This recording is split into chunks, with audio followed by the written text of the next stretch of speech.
Coming to task 2, it involves demonstration of some of the firewall rules which we can apply in order to accept and reject packets.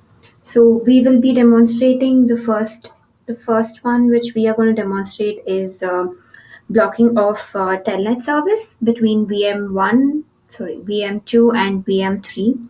So first of all, what we need to do is we need to install the the telnet service. So for that, in order to do that, we'll need to go to this website which says ubuntuguide.net install and enable telnet. And once we are done with that, we will be we will be able to see the pgrep telnet id. So that means the process has been running.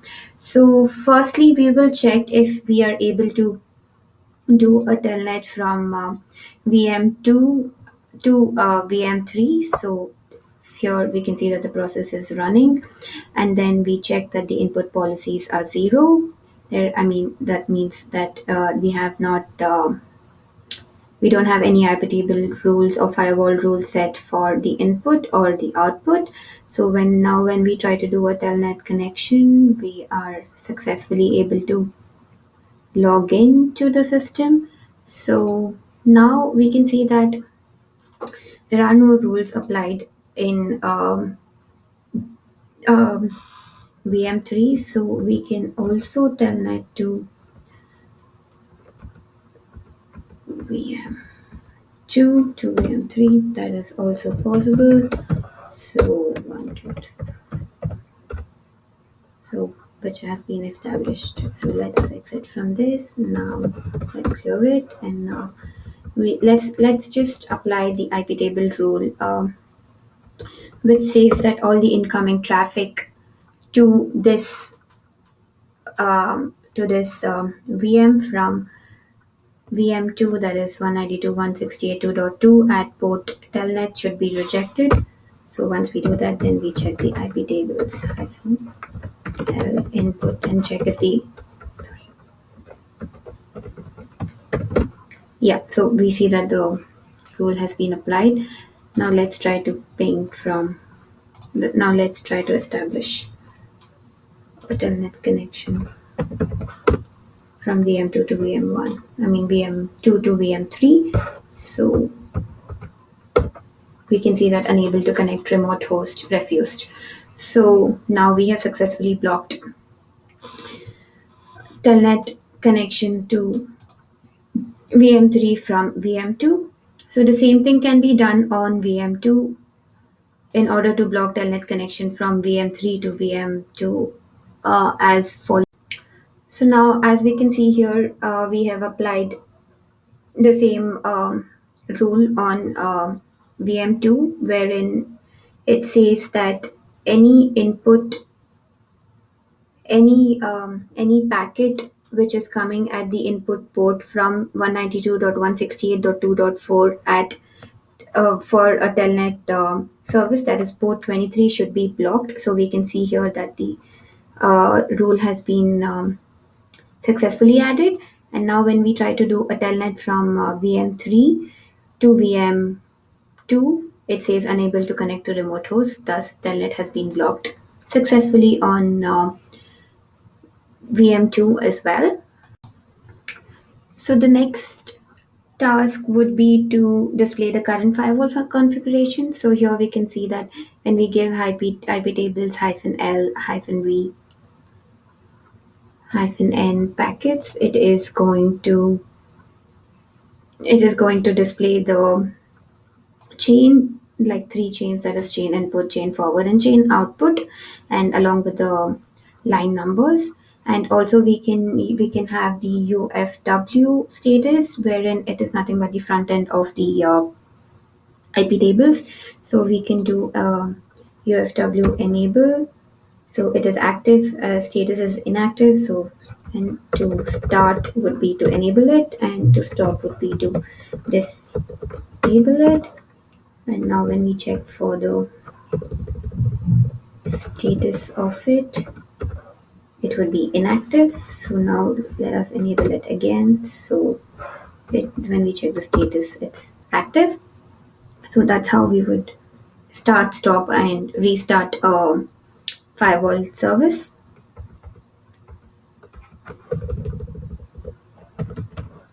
Now we can also see individual chains by just typing in IP table -L by giving which chain we would want to see. So it would just display a single chain for us. And you can also give IP table -L and forward, or IP table -L and out. So now our next demonstration is to block a particular website on a server. So what we can do is, first what we need to do is we need to look up for the IP of the website. So in this case, we are going to block the .com. So its IP is 128.219.36.173. So it says we are supposed to block access to a particular site. So it is going to be output from our so we will need to add this policy on the output chain. So when we see there are no policies on the output chain, so in this case we are supposed to be should be able to access. So .com. So when we see we are able to access it, so that is fine. Now, so when we apply the rule, that is IP table -I output 1, that means you're going to add it and insert it in the first position with the port is TCP, and the destination IP, which says -D is destination IP, you're going to reject. So whenever you're trying to send a packet to this destination, the packet needs to be rejected. That's what this means. So when we add this entry and check, the entry has been added. So now when we try to go in here and try to enter, we will get we will not be able to access it, probably unable to connect. So we have successfully blocked VM3 from accessing an external website using firewall. So our next task would be to display current configurations of a firewall, which is nothing but IP tables -L.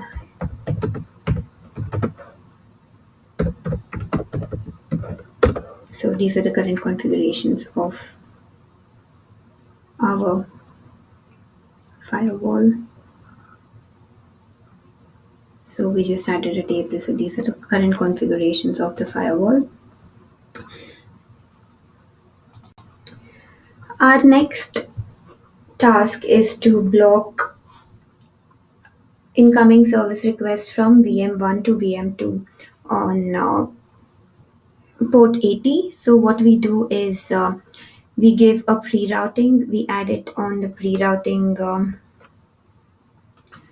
to the pre-routing chain, wherein we insert it in the first position, and then it's on port TCP, and then the IP address is 192.168.1.5, and the port is 80. So if it's coming on this port, then we need to drop it. So this rule has not been applied. So when we try to ping to any HTTP server, bloggingheads.tv, we should be able to open it. Yes, we are. So now let's just type in, add on this rule to our IP tables. Yes, it is successful. Now let's try to log into that website.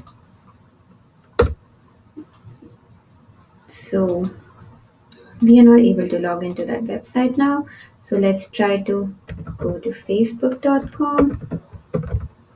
So yes, so we are successfully able to log into the facebook.com. So this says that the HTTP has been blocked by using this command.